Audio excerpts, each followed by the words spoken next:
Hello everyone, welcome to this roast along workshop. Saturday morning here in Oslo, and it's beautiful weather, so we should make this very quick so we can go out and enjoy the sun.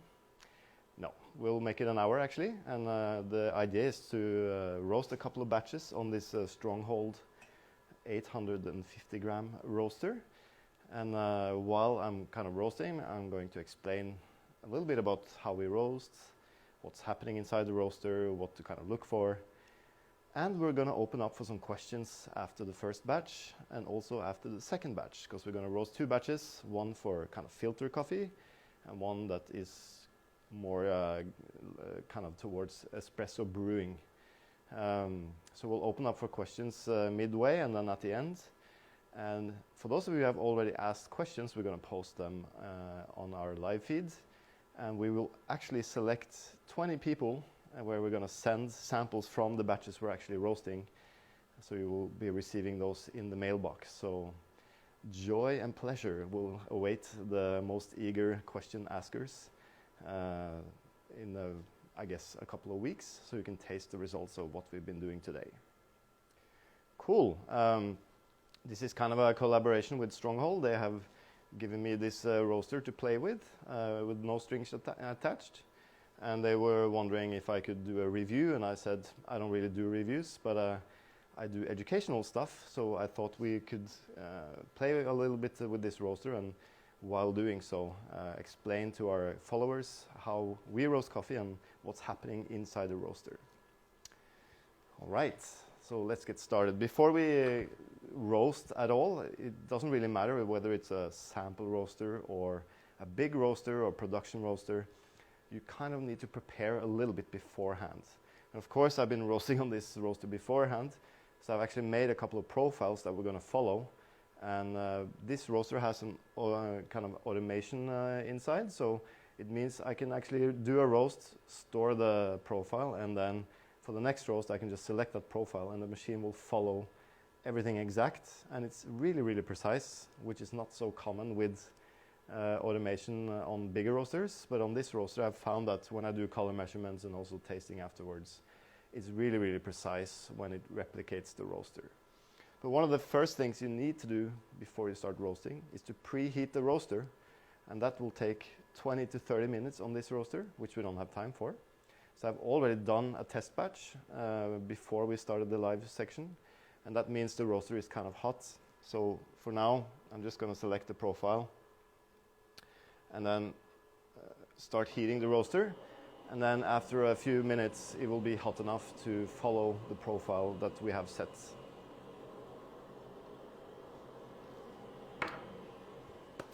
So today we're going to roast a coffee from Finca Tamana from my friend Elias Roa in Colombia. It's an SL28 cultivar, which means it's a Kenyan cultivar but planted in Colombia. And this coffee, I know how it's produced, and that's kind of crucial to know a little bit about the green beans before you start roasting coffee. So I've already gotten questions about whether I change my roast profile for lower density coffees compared to high density coffees, for instance. And to be honest, I don't actually measure density, and that's because all of our coffees are quite high density. So if you want to kind of deal with high quality coffee, most high quality coffees are high density, and that's because high quality coffees, they grow higher up in altitudes, they develop slower, they get higher density. So for me, this is kind of a strange question to get when we're talking about a niche market like we are in, where we're dealing with high quality coffees, to start discussing how to roast low density coffees. I don't really get low density coffees very often. Okay, you might get some Brazilian coffees that are a little bit lower density. But for me, also a very high quality Brazilian coffee, it's kind of similar to roast as I would do a Colombian coffee, for instance. Of course, we have to consider the green coffee quality before we roast. And one of the most important things, I believe, is to measure the moisture content of the coffee beans. And if you read literature, normally it will say that green coffee needs to have a moisture content between 10 and 12%. The problem is, and this is something that the brilliant researchers at Datera Coffee Farm in Brazil has discovered, the problem is that many different moisture meters will give many different numbers even if it's the same sample. And the reason why is they are calibrated differently. So normally a moisture meter is calibrated towards a standard, and that standard can be that it's an oven test where the coffee beans have been drying for 16 hours or 100 hours. It really depends. So when we say between 10 and 12% moisture, that's according to an old standard, and you need to know if your moisture meter was calibrated towards that old standard. If you have the new standard now, that moisture content might be down to 9%. And this sounds confusing, but it's like comparing Fahrenheit to Celsius when you're talking about temperature. You really need to know what scale you're talking about. So that's kind of a problem, but if you're an experienced coffee buyer, you will actually be able to see on the beans if they're very high moisture, because they will be very dark in color. But you know, you can also be deceived by it being a very high quality washed coffee, for instance. So I know that this coffee is 10.9% moisture on my old moisture meter, which means it's not very, very high, but it's in the higher range of what we normally buy. And high moisture content means you need to get that water out of the bean during the roasting. So that means you need to apply a lot more heat, especially in the beginning, to create steam pressure inside the beans so that they crack fairly well and you can develop the beans well. A lower moisture content, like 8%, you can still roast that, but you need to roast it differently. And normally you have to have a little bit less energy throughout the whole roast. And also from first crack to when you kind of finish the roast, normally that time will be a little bit shorter. And maybe you need to roast the coffee a little bit lighter in color as well. So moisture content is really a key factor in how we approach roasting. Of course, we could talk about this all day, and it will be different from roaster to roaster and coffee to coffee how you approach this. But moisture is really, at least for me, important to know beforehand so that you kind of know how to start the roast. Of course, batch size. You know, this roaster here can take from 150 grams to 850 grams. I'm sure you can go a little bit lower, and I also know that you can go a little bit higher, because I've done 900 grams on it myself. But if you want to use the tryer, at least you need 150 grams in order to get some beans in the tryer. And the problem is, if you want to replicate the quality, the batch size really needs to be the same every single time. If you're kind of juggling between 10 kilo batch and a 30 kilo batch in a Loring, for instance, you can't really use the same profile, because the mass itself will be different, and it will absorb energy differently. So you need to think about that. If you want to be consistent, make sure you preheat the roaster well, same batch size every time, and do all your kind of routines the same every time. Also, the kind of end color is really important on how the coffee tastes like. We're going to talk a little bit about that later. But it's good to know at least the range where you want to be before you start roasting. If you want to have a really dark coffee, of course, you know, then I need to roast maybe towards second crack. But if you want a really light coffee, then you need to kind of know that you need to kind of end the roast not far off the first crack. And yeah, color is really important to kind of measure and also have an idea where you want to be. All right, coffee or the roaster is ready to go. I've already measured 850 grams of coffee here. And while we're roasting, you're going to see some curves on the screen. It might be difficult for you to see, but logging curves is really important if you want to replicate quality. And by logging curves, that really means we have thermometers inside the roaster. Some will be measuring the air temperature coming in. Some will be measuring the bean temperature. But you're not really measuring the bean temperature in a normal roaster. Normally you have a thermometer probe, and what you're really measuring is the temperature of that probe. That's what you're actually measuring. And that probe is in an environment where you have beans, you have hot air, you have radiant heat from the metal around it. So you are actually measuring many different temperatures, but the real temperature you're measuring is the temperature of the probe itself. The thickness of this probe will affect how fast the temperature will change in your logging system. So if you have a really, really thin probe, it's not a lot of metal that you need to heat in order to measure the temperature, compared to a very thick probe where you need a lot of heat to kind of change the temperature of that probe, and that will affect how the curves look like. Also, the placements of the probe has a huge impact on how the curves look like. So I know that there's a lot of literature out there saying that the curve needs to look like this, it needs to look like an S or whatever. I'm not so sure, because different machines, different probes, different logging softwares will give you very different looking curves. So a curve can actually look like anything as long as the coffee tastes good at the end. That's my approach to it. It's making a lot of noise, so let's start roasting.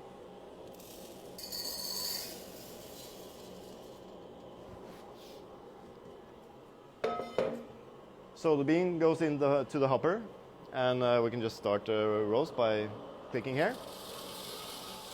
I've already pre-programmed this roaster, so this will actually do exactly what I've told it to do and follow the curves. On a normal, if you it's the first time you roast with it, you can set a couple of different temperatures.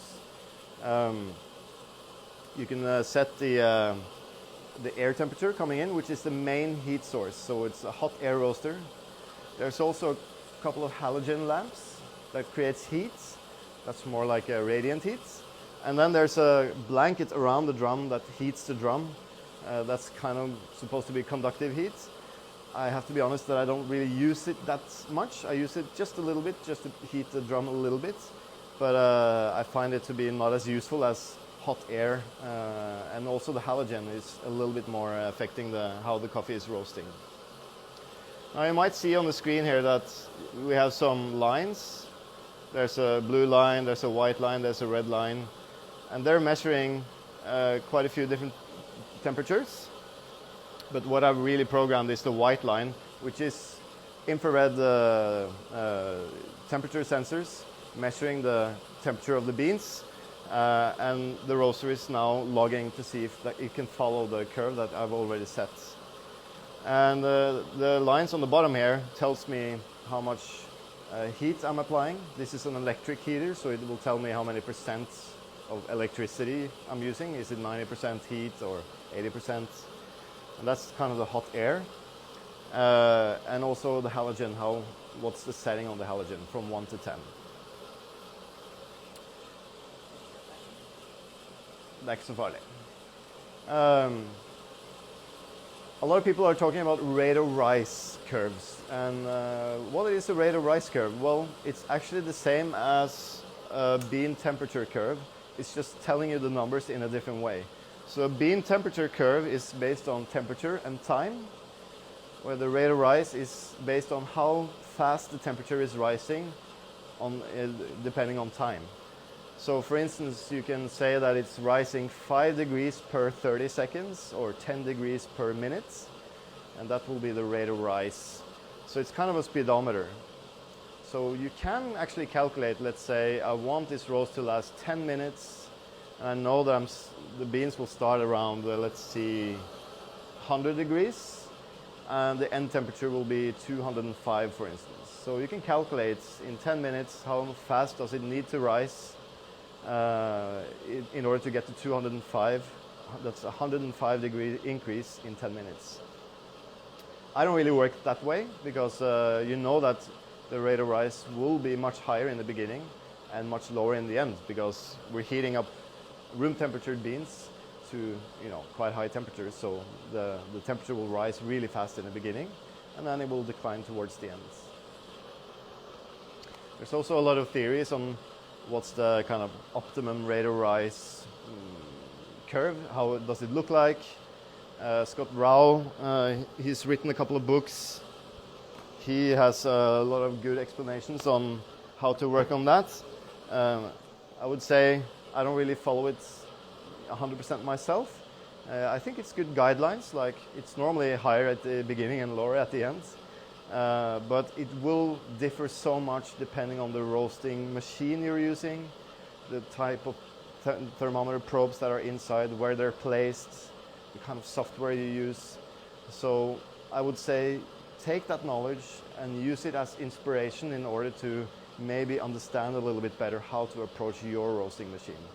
It's very dangerous to just read the book and say, oh, this is what I need to do on my roaster, and then everything will be fine. I know because I tried myself on my old roaster and it didn't really work because my probes were too thick compared to what Rao is recommending. And yeah, so you kind of have to take it as inspiration. But they're really good books to read just to get an understanding on how coffee roasting works in a more practical way. It's not so theoretical, although it might seem like it. It's a very good book for beginner and also for advanced roasters, I think. Yes, there's a couple of other things we can change in this roasting machine. For instance, the agitation, so how fast the beans are rotating inside the roaster. I've just set it to max because I just want even distribution of heat. So if you have beans laying around in the bottom all the time, you kind of don't want that. So I'm just mixing it as much as I can, while the hot air is the main source of heat in my kind of profiles. Cool.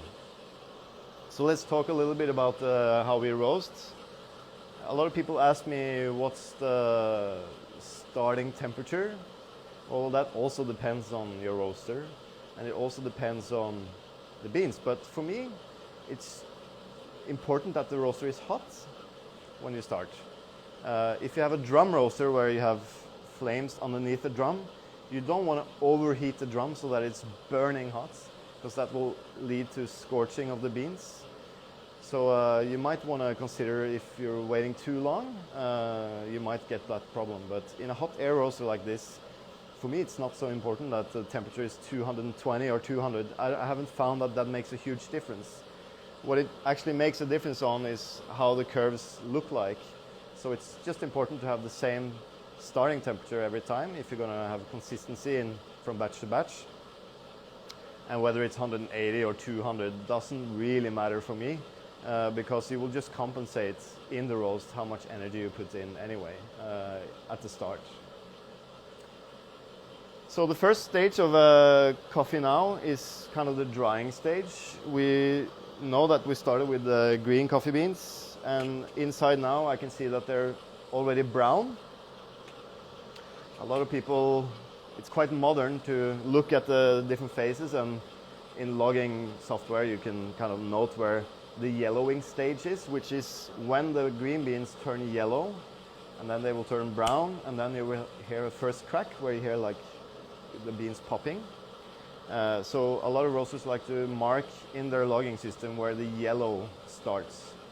For me, this is very unnecessary and also not very accurate information, because if I have 3 different people roasting the same coffee and the same batch, they will most likely press the button where it says now it's yellow in different times.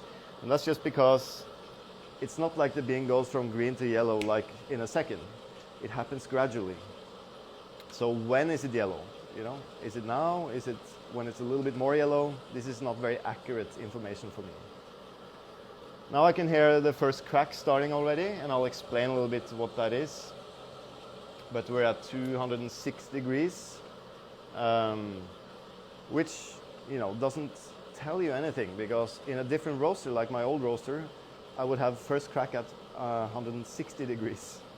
So that really depends on where the probe is and so on. On my lowering downstairs, we normally have the first crack between 198 and 200 degrees Celsius. And we're talking about the probe that's inside the bean mass. And now the roaster is just doing its job, so in a few seconds it will most likely just release the coffee into the cooling tray. And that's it. And I'll try to explain a little bit what happens on the next batch while we're roasting. Let's see. Yep, there it is.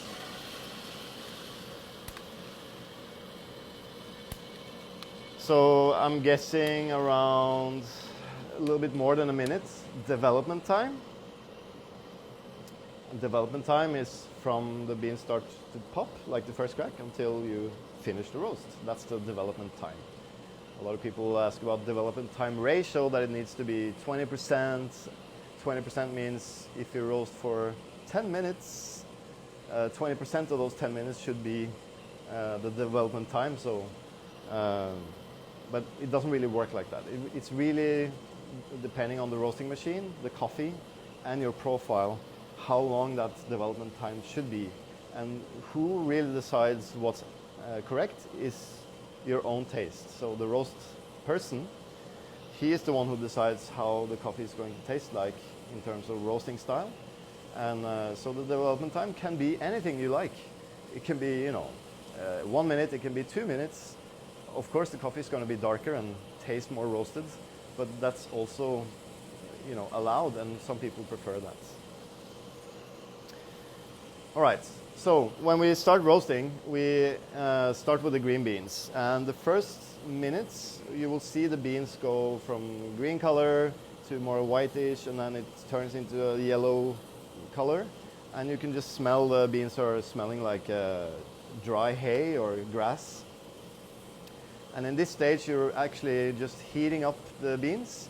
And inside the beans, you still have moisture, water. So you're heating up that water. And you're building pressure. So if you start with very low energy, you're not building up that pressure as much as if you start with very high energy.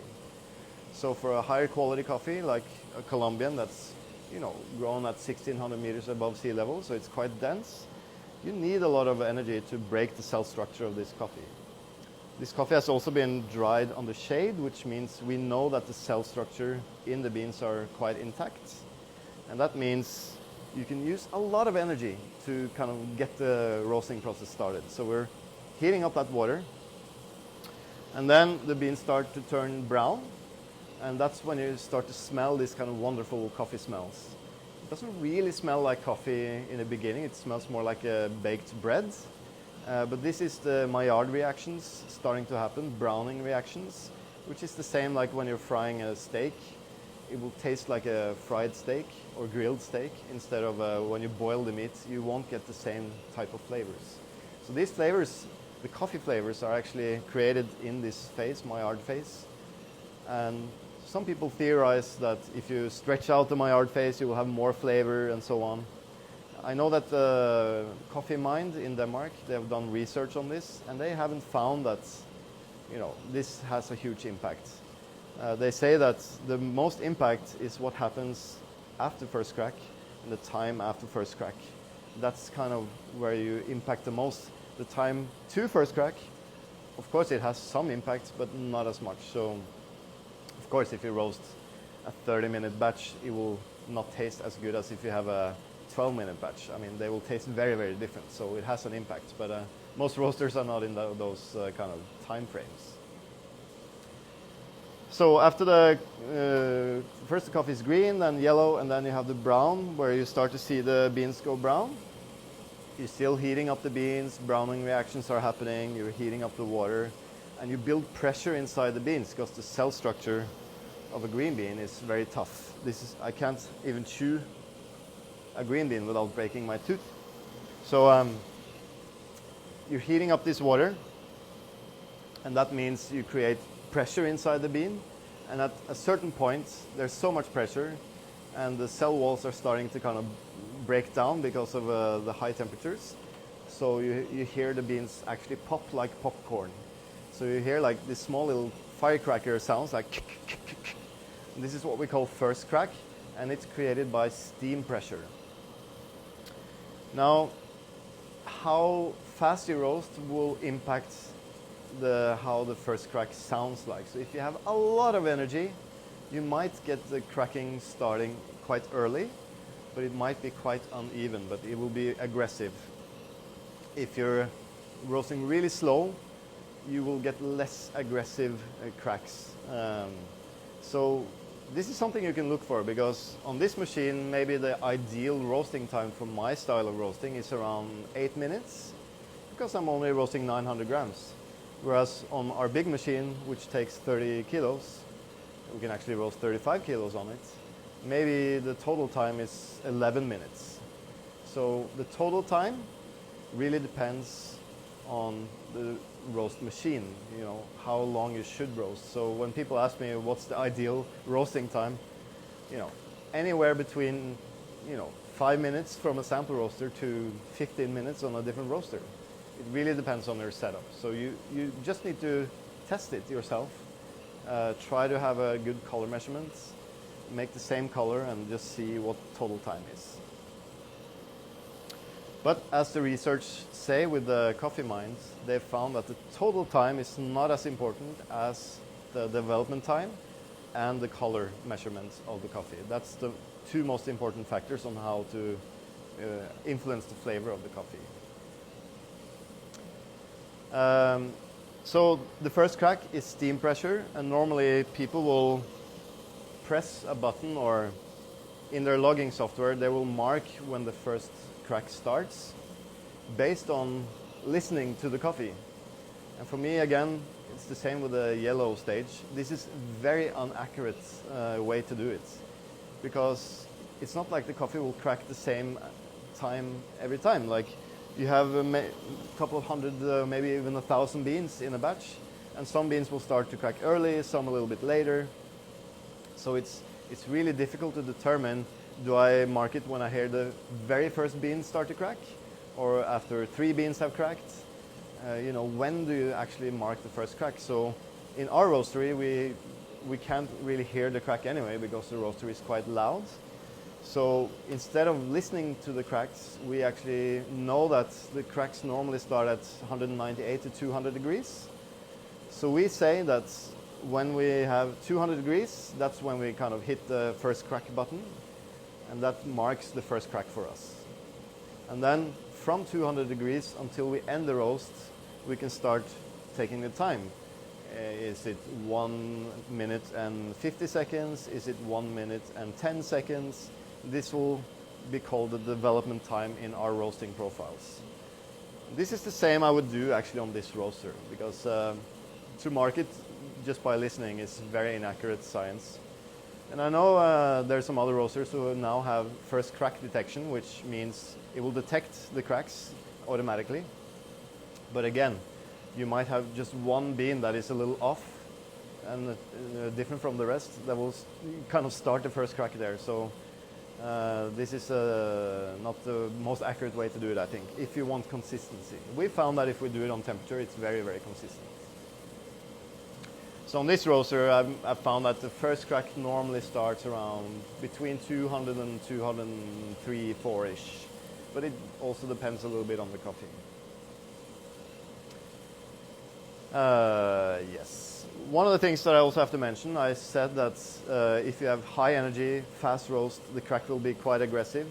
And if you have low energy, slow roast, the cracking will be less aggressive. But this also depends on the moisture content of the beans. Like, if you have very low moisture content, you have less water to heat up, you develop less steam pressure, hence you have much more subtle cracking going on. Whereas if you have a higher moisture content, very dense beans, you will have, you know, it will sound like you have dynamite in your roaster almost. It will give you proper cracking.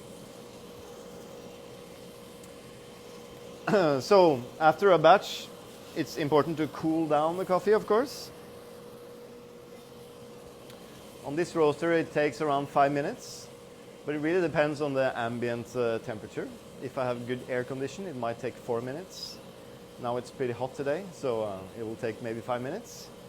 But the cooling is really important. And if you have an old roaster, you might want to look into how fast does the coffee get cool. And I mean cool to the touch. If it's 10 minutes, it's normally too slow. And that's because you just don't stop the roasting process efficiently. So you tend to get a little bit smoky and kind of unclean flavors. So aim for as fast as possible, and you might want to use some extra fans just to help cool down the coffee if you have problems with that. You know, Now in the winter in Norway we don't have problems with cooling. It's normally really fast. So it's normally just a problem in very hot countries, or if the roaster is if the roaster's fan is not efficient. All right, main screen. That's how we roast coffee.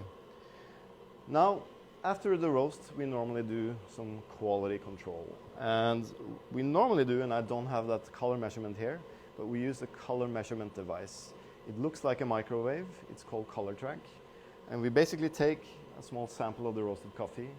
We grind it quite fine, and then we put it on a petri dish, like a little sample dish. We put it into that microwave, which is actually a laser color analyzer. And it spins the sample around. In 20 seconds, it's gone a full rotation, and it measures 200,000 times in 20 seconds and gives me an average color of the sample. This is by far the best color measurement I've used. I've also used some other ones that are quite cheap, but the problem is when you move the measure meter around, you will get different numbers. So then it's quite difficult to know what is actually the correct number. Color is by far the most influential factor when it comes to determining how the coffee is going to taste like when it comes to roasting. Of course, you're not going to make a geisha, for instance, a geisha coffee that is normally very floral and citric and fruity. You're not going to make that taste like a Kenyan coffee just by changing the roast a little bit. Kenyan coffee being more kind of red fruits, winey, whereas the geisha is more like oranges, lemon, jasmine. So, of course, the coffee cultivar, where it's grown, that really determines how the coffee tastes like. But you can affect how the taste balance is by changing the roast. And by that I mean a lighter roast, for instance, will normally give you more acidity and maybe a little bit more vibrant flavors. And some people say clarity, or it's easier to pick out the flavors. Whereas a darker roast might give you a little bit more of that kind of chocolatey profile, a little bit more bitterness, and of course more kind of burnt flavors and the perception of stronger coffee. So what we as a roast master are doing when we roast, we are kind of playing with the taste balance of the coffee. Of course, you can also underdevelop the coffee, which means it's not roasted efficiently, it's too light, or it might be dark, but you have had way too much energy at the end of the roast, so it turns very dark and is still quite green or unroasted inside. And that means the coffee will taste very much like grass or straw and roasty at the same time. So if it's just too light, it will taste like, hay or baked bread. You won't get that kind of fruity flavors from the coffee and so on. So having a color measurement, that's for me almost as important as having a coffee roaster. It's kind of having an engine in the car. Like, you just don't buy the car without the engine. You have to have both. You need to know how fast you're driving. You have to have a speedometer, so you're logging. And you need to know the destination, which is the color measurement. So color measurement, most important, and I highly recommend everyone to use it, and you will learn a lot about roasting when you use one. Of course, when we talk about quality control, we always start with measuring the color. We also measure the weight after we roasted the coffee, and that's more like a verification of if everything went okay. So when we do quality control, of course, we log the curves, like the temperature of the coffee, while we're roasting, so that's part of the quality control. If the coffee followed everything, it means it's most likely fine. If something looks really strange during the logging of the curve, let's say we're not able to reach the same temperature as we normally are, maybe something went wrong. Maybe someone measured up the wrong coffee, that can happen. Maybe we're using the incorrect recipe. Maybe we didn't preheat the roaster well enough. So that means we need to investigate, okay, what went wrong here. But if everything looks right on the curve, And the weight after roast is more or less the same as it always is. You will have a weight loss maybe between 11 and 15%, depending on your roasting style, sometimes more. So they're more like a verification. And then the color is very important. We have a very tight window of where we want the coffee to be. If it's outside of that window, we don't sell it as our coffee. So we know that when we send our coffee out, it's both been logged properly, that it followed the curve, the weight loss was within our standards, and the color was within our standard. So we already know that the coffee has kind of checked all our quality control boxes. Still, we have to taste the coffee, because the taste can really determine whether the coffee was a little underdeveloped or if it's a little baked. Baked being, it's kind of a special flavor, where the coffee tastes kind of roasty and hollow at the same time. You don't have that kind of texture.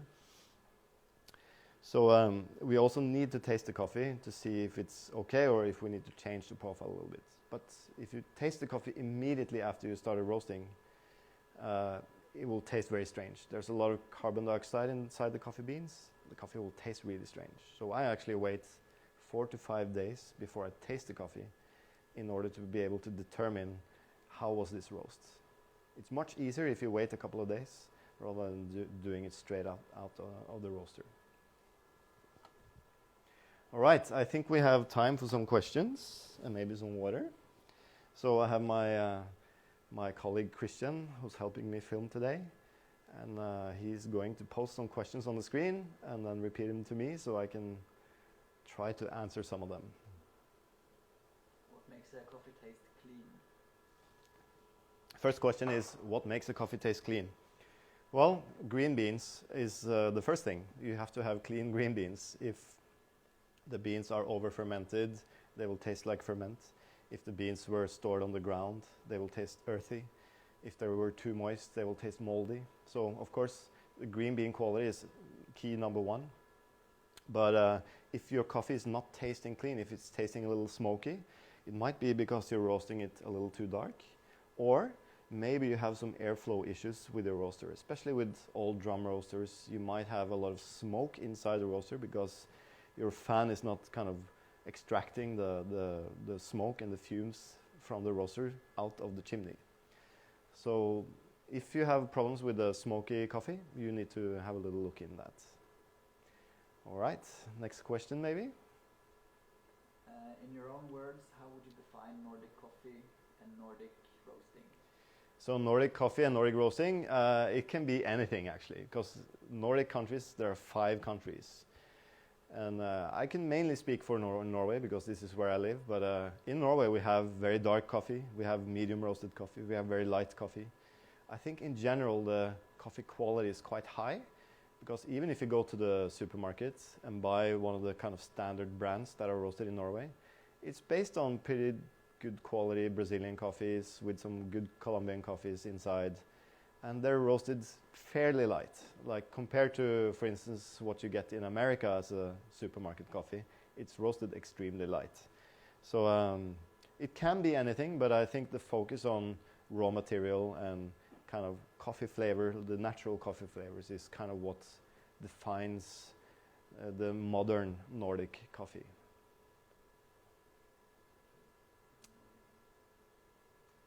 New coffee in, how do you approach it? New coffee in, how do I approach it? Well, it's really difficult, but as I mentioned earlier, I measure the moisture content, see if it's high or low moisture content, and normally I already know because I've already bought the coffee, so I've measured this when I purchased the coffee as well, but you kind of need to know when it arrives as well. And then I will just do a couple of test batches on a sample roaster just to get a feel of, what does the coffee taste like now? Has it faded on its way over from, for instance, Colombia to Norway? And then I already have an idea what this coffee has to offer because I've already tasted it and bought it. And then we just basically put it in the roaster and we go, if it's high moisture coffee, we'll go full blast from the start and just see how the curve develops and adjust from there. And then we'll taste the coffee, see if we look at the curves, see if we need some adjustments. But for me, this is not very complicated. it's not very complicated to roast coffee. We normally just start very high energy and we lower it towards the end, especially after first crack. We have to lower it because the beans are lighter. It creates energy from within because of all the reactions going on inside.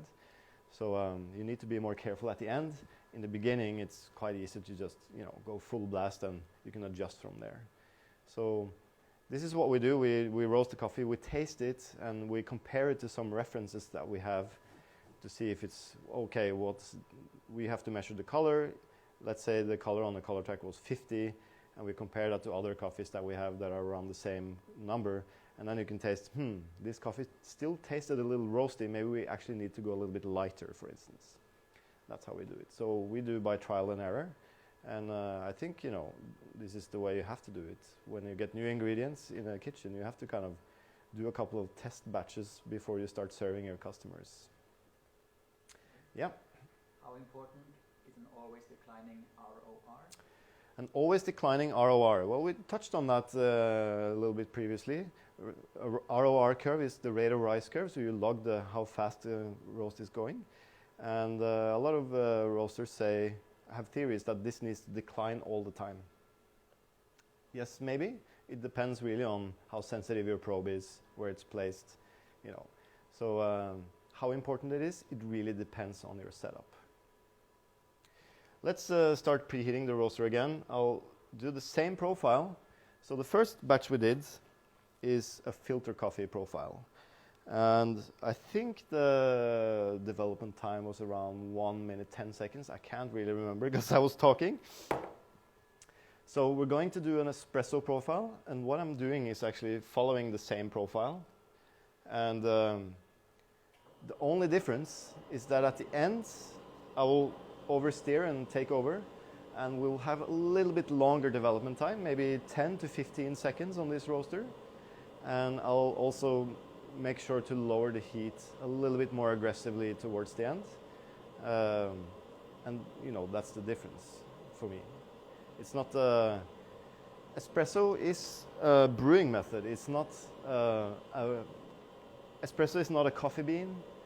It's not actually even a roast style. Espresso is kind of a drink that is brewed under pressure. It's a brewing method more than it is anything else. But the problem with the espresso is that a lot of people they struggle extracting the coffee enough, so it tastes really sour.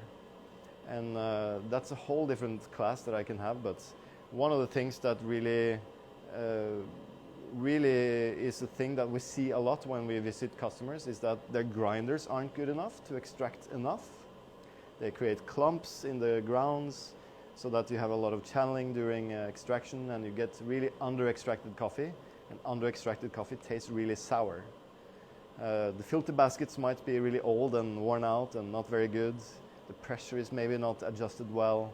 There's so many things that can go wrong in an espresso preparation, and normally people struggle to get the extraction up. So we typically see extractions around 16 to 18%, and that's a guarantee that the coffee will taste sour. So what most roasters will do to compensate, instead of tweaking the espresso equipment, which takes a little bit of knowledge to do, instead of doing that, they will compensate by roasting the coffee darker, which is not really addressing the real problem, because if you're roasting it darker, you will still be under-extracting, but of course the coffee will be less sour, because a darker roast tastes less sour, less acidity. So we like to roast our coffees quite light, but we have a slightly longer development time just to take the edge off the acidity a little bit, and it also makes it a little bit easier to extract because the flow will be a little bit slower when you roast a little bit darker. But I really want more transparent flavors. I like bright acidity in the espresso, and if you can hit extractions around 20 to 22% at least, then you'll get a lot of sweetness and a really balanced espresso. So yeah, we're gonna do our kind of style of espresso roast. Let's load the hopper.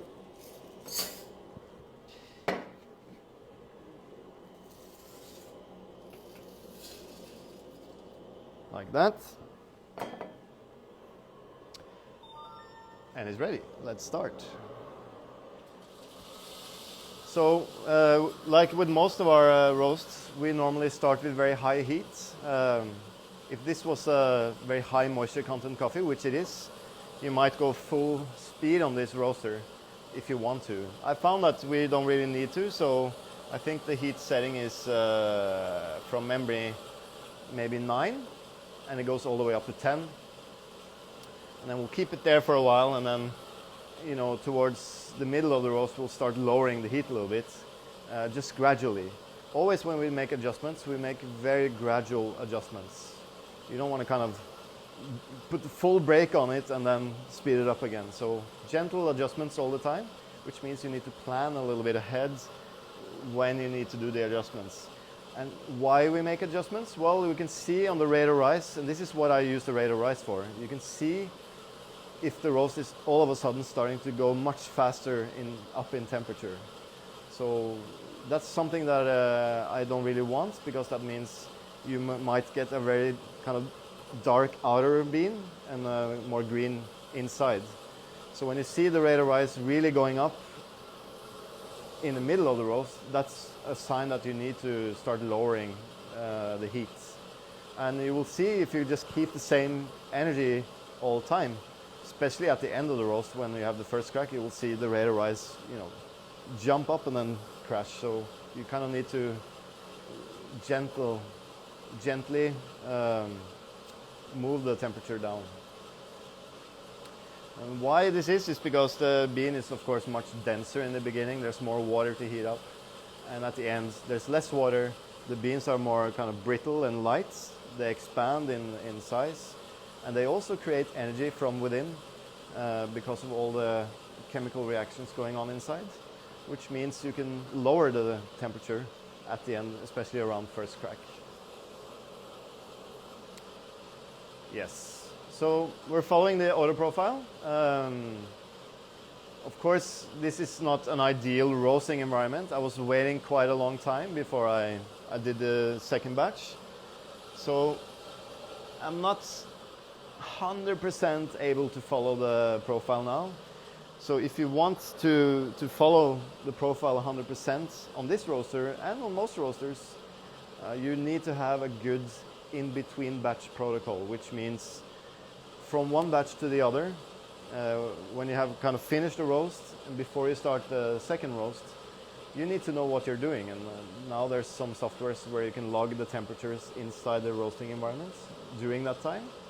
We actually have a timer on, so we have I think 3 minutes 30, and we have like a heating cooling cycle automatically going on in our lowering roaster that kind of presets the roaster to be quite consistent in between batch. So let's say we waited 10 minutes instead of 3 minutes, we would have to preheat the roaster much more in order to get the same results. So it's just a way of working consistently, and that's why we always, when we start a roast day, we have always prepared all the batches we need to roast in buckets, so we don't have to waste any time in between the batches. And once we kind of start roasting, it's a train that never stops until we're done with all the batches. It's a little bit stressful for the roaster, but it's kind of a thing you train your brain to get used to. So it's a routine for the roasters now. For me, going down once in a while to roast, it's quite difficult to get into this routine really fast again. So I will have a pretty poor in-between batch protocol compared to Marit and Anta, who is roasting now, who are getting trained on having a consistent in-between batch protocol. Yes. So let's see. Now the beans are a little bit yellow. I'm not sure if you can see that, but again, you know, marking where the yellow stage is. It's yellow now, but I could also argue that it's a little green. And now it's even more yellow. And in the back there it's orange because of the halogen lamps. So again, I think this kind of marking of the yellow stage, why should I do that? You know, what information is that giving me? Is that something that I can use in my quality control? For me, not really. Maybe it is for some people, and I'd like to learn about it. but for me it's information that I don't really need because I'm not going to use it for anything, so why should I mark it? Marking the first crack is a different thing, and because we do it on temperature, we know that the development time is in a certain time, and that's useful information because it will greatly affect how the coffee tastes like. And I can end up with the same color with a 2-minute development time or a 30-second development time. It really depends on how you apply the energy right before and or during the whole roast, but also especially towards the end. So this will greatly affect how the coffee tastes like. And now you can see maybe you can see the beans are getting more towards like a cinnamon brown color. I know from some old literature that they call it the cinnamon stage or whatever.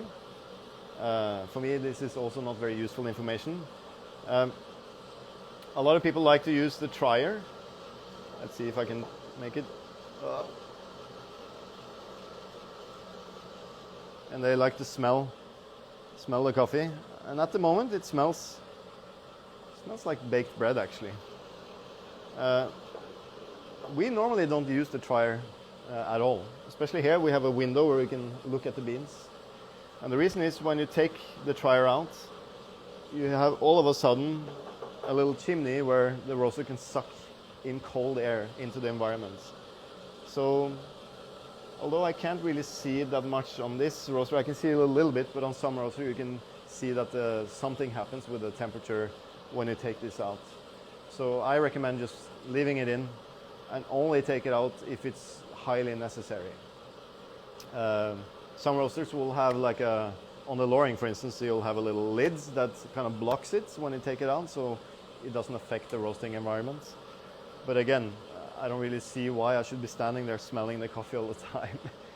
I know that it's going to smell a little strange when you have the crack because you have CO2 being released, and I kind of know how the coffee is going to smell like. It smells like straw, then a little bit like bread, and so on.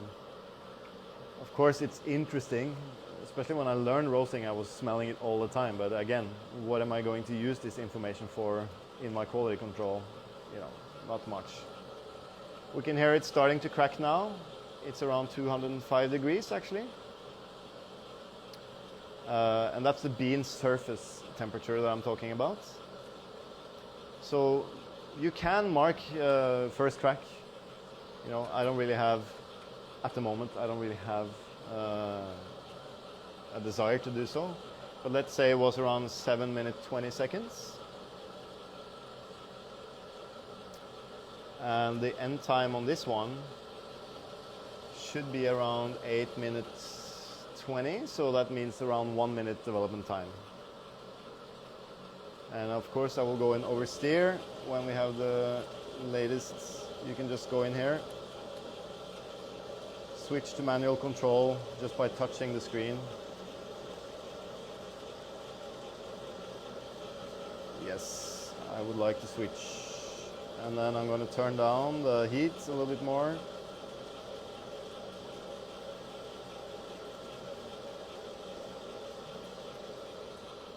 And just leaving the roaster in, you know, 10 to 15 seconds more. Let's see what happens. Now it's 10 seconds more. 15. I'll be happy with that.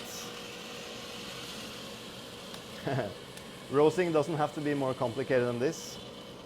Of course, when you do batch after batch after batch, you can do small adjustments all the time and tweak the roast a little bit and see what happens with the quality.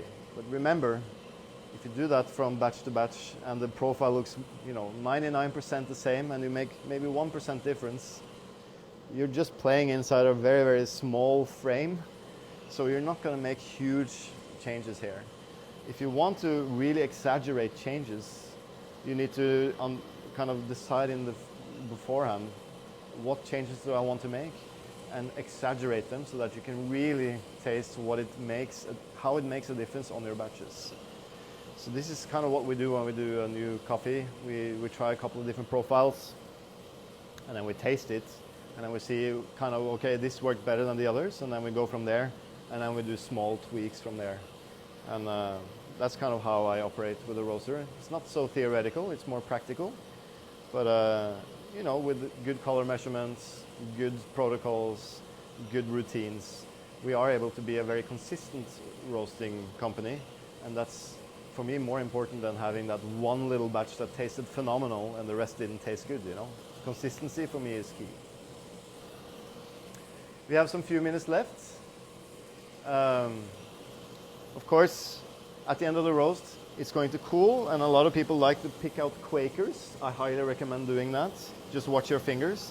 A Quaker would be a bean that is very light in color. Let's see, there it is. So I'm not sure if you can see, but there are two beans here. One is very dark and one is very light. And, oh, I lost the dark one. There's one dark and one light bean. And these light ones, they're normally called Quakers. And they, if you break them up, they smell like peanuts. And they affect the flavor of the coffee. So we pick them out. Of course, with a bigger roaster like we have downstairs, we actually have a color sorter doing that for us. So we don't have those Quakers in the coffee. So that's important. Remember to check the weight loss, measure color, pack the coffee immediately, and then taste to see if you need to make adjustments on the roast.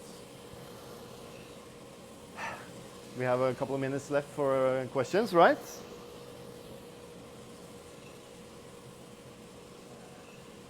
How does the time after drop change from a tiny batch to a big batch? So the time after first crack to when you drop the coffee, that's the development time.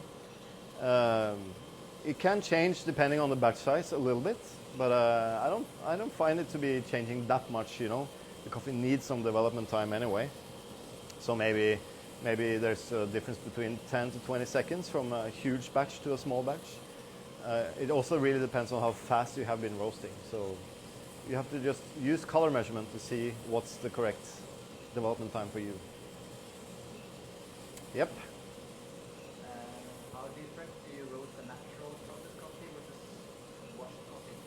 So a natural processed coffee versus a washed, I actually approach them quite the same. You know, the bean structure should be more or less the same. The only thing is that you have this silver skin still left on the natural processed coffees normally. So we tend to, on the color measurement, we have to roast them a little bit lighter than if we measure a color of the same coffee that is washed. So we go a little bit lighter, and also you have to do some adjustments during the roast, looking at the rate of rise if it kind of goes up really fast. So normally we have maybe a little bit more gentle heat at the end on our natural, but it's also lighter in color. What's the most important point between your roast profile and the more traditional one? I think the difference between the way we roast and the way I used to roast is the total time. For instance, when I roasted my espresso in 2004, when I competed in the barista competition, the total time was 19 minutes. And now our espresso rolls are around 11 minutes. So that's a huge difference. So it's much faster, and of course it's much lighter in color as well. I mean, I could still go to a light color in 19 minutes, but it's also lighter and faster now, and that for me at least creates a more vibrant and more expressive coffee. Of course there's more acidity, but if you extract well, that acidity is balanced out with sweetness. Does the flavor of coffee change depending on the type of roasting machine? Yes, the flavor can change depending on the coffee machine, but I would say if any roasting machine can roast good coffee, and I've tasted so many coffees roasted on different machines, and they can all taste really good, but it really depends on how you set up the machine. So you need to have good airflow, no smoke inside the roaster while you're roasting, good cooling. So make sure when you have a roaster that it's set up properly, that you have good thermometer probes to do logging, and learn to use your roaster. And of course, some machines are much easier to roast on than others. a more modern machine like the Loring will be much easier to roast on than a drum roaster from 1910, for instance, a wood-fired roaster, for instance. And this stronghold roaster is pretty easy to control, and it's very, very capable of repeating the roast you do. So that makes it much easier to do adjustments where you're in control and not on the mercy of the roasting machine. So it's a matter of learning the machine. What would you adjust if your coffee is very dark but still tastes undeveloped? So if the coffee is very dark and tastes underdeveloped, it's normally a sign that you have way too much heat, towards the first crack and after the first crack. So maybe you need to lower the heat more. Maybe try to have a little bit higher heat in the beginning as well, to kind of get some energy going. But it sounds like you're a little bit too aggressive after the first crack and around first crack. How important is always declining ROR? I think we already touched on the rate of rise. Yeah, we had that in the last round. How do you work out what your BT readings should be? Our bean temperature readings shouldn't be anything, because it depends on your roasting machine, where the probe is, how thick is your probe, what coffee you are using, and so on. So, when I discuss bean temperature with others, it's pointless because, okay, if it's from one stronghold to another stronghold user, then you can discuss it because you're using infrared measurements and the machines are set up quite consistently. But even if it's the same manufacturer of roasting machines, there might be small variations in bean temperatures. But for instance, if I'm discussing bean temperature with my old roaster, which was a refurbished Probat, and comparing it to my new roaster, which is a Loring, which is a very different roaster. As I mentioned, on our old roaster, the first crack bean temperature was 160 degrees, and on our Loring it's 200 degrees, so it shouldn't be anything. What matters is that you are able to be consistent in your logging and taste. So the number is actually not very important at all. How do you use halogen? How does it affect the heat? Well, the halogen kind of radiates heat, so you're able to kind of get a little bit extra heat that I feel is a little bit more gentle. So especially towards the end, you can still keep the halogen heat on while lowering the hot air. We have many minutes left, or?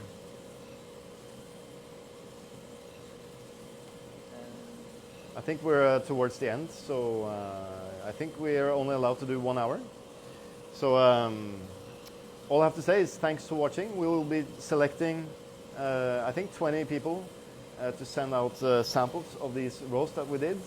It's a SL28 variety from Finca Tamana. One is our kind of filter style roast, and the other one is more of our espresso roast. So we will get in touch with some of you through Instagram, through direct message. There's a person, Julia, from Stronghold, who will be doing that, just to collect their addresses so we can send out the beans. Thanks for watching. I really hope you enjoyed it. I know that I did, and hope to see you soon. Bye bye. Husk å lagre.